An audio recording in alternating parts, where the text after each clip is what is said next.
చేపలు పట్టబోతుందని వారితో అనగా వారు మేమును మీతో కూడా వచ్చేదము అని దేవుడికి ఇస్తున్నారు. మాటలు చదువుతుండగా దేవుడు ఎన్నో ఆలోచనలు ఎన్నో తలపులను పెట్టాడు. భూమి పునాది వేయబడిన మునిపే మానవులందరినీ రక్షించడానికి కుమారుని ఎన్నుకొని పరిశుద్ధమైన నదిగా భూమి మీద ఎవరైనా దొరుకుతారా అని ఎదురు చూస్తూ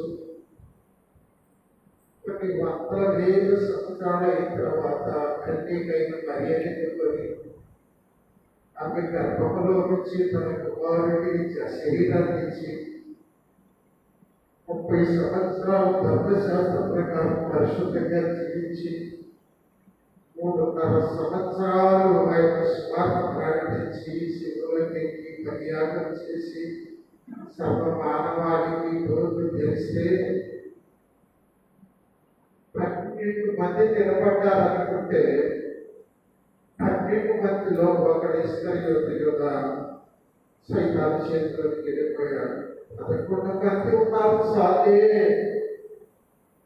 ఈ 11 మందితో ఈ సర్వలోకానికి రక్షణ కోసమని ఆశించి ఆ ప్రభు ఎంతో సంతోషంగా ఉంటున్న తరుణంలో సంకములకు రాయిగా చెప్పాగా ఈ పంట మీద నా సంఘాన్ని కడతానని పేదలు దాడులు చెల్లిస్తే పేదలు వాళ్ళ దగ్గర వాడుకొని వెళ్ళిపోతాడట. ఒకసారి ఆలోచించండి. పెట్టారా ఒక మనిషి యొక్క సొంత నిర్ణయం, ఒక మనిషి తను తీసుకునే తన సొంత ఆలోచన, ఒక నిర్ణయము ఎంత నష్టాన్ని, ఎంత డ్యామేజ్ని, ఎంత అవమానాన్ని, ఎంత దుఃఖాన్ని కలుగు చేస్తుందో చూడండి.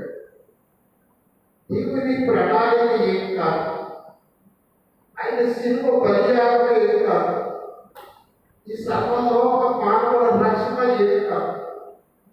పేరు గురించి అమలు పడటానికి ఎంతలా అంటున్నాడు.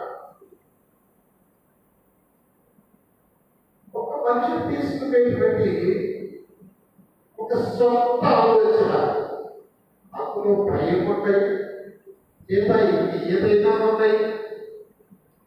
తను చేసుకునే ఒక మనిషి చేసుకునే ఒక నిర్ణయం వల్ల దేవుని ప్రణాళిక, దేవుని పని, దేవుని ప్రయాస, దేవుని రక్తం, దేవుని కన్నీరు మొత్తము వేస్ట్ కావాల్సిందేనా? మీరు ఆలోచిస్తున్నారా?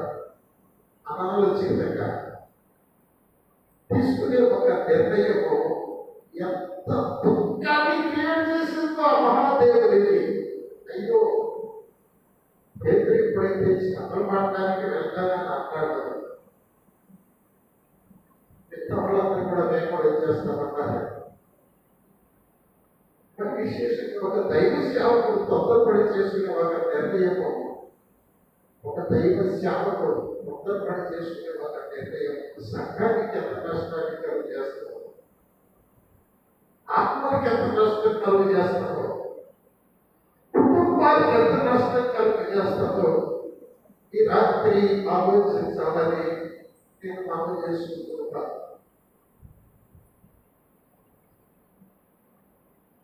ప్రభువు ఇది 3వసారి శిష్యులకు కనబడటం.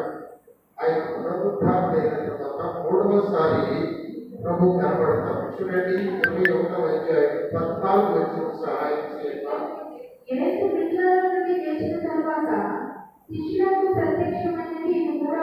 మూడవసారి గమనించండి, 3వసారి ప్రభు ఎంత భారంతో, ఎంత ఆవేదనతో, ఎంత కన్నీటితో, ఎంత దుఃఖంతో వచ్చాడు కదా మన దగ్గరికి. అయ్యో ఏంటి నా సిలువ, నా ప్రయాస, నా జన్మ, నా ప్రణాళిక, నా తండ్రి చిత్తం అంతా చేస్తేనా ఈ లోకాన్ని సైతానికి అప్పగించలేదా? నిజంగా నా ప్రియమైన బిడ్డలారా, దేవుని దాసుడిగా, ఒక బలహీనుడైన దాసుడిగా ఆలోచించడం మనం తీసుకునే నిర్ణయం అది ఎంత దుఃఖానికి, ఎంత నాశనానికి, ఎంత నష్టానికి కారణమవుతుందో ఆలోచించాలని రెండు చేతులు జోడించి నీటిని మనం చేసుకుంటున్నాం. ఒక్క మనిషి నిర్ణయం, ఒక్క మనిషి తన సొంత ఆలోచనతో చేసుకునేటువంటి నిర్ణయం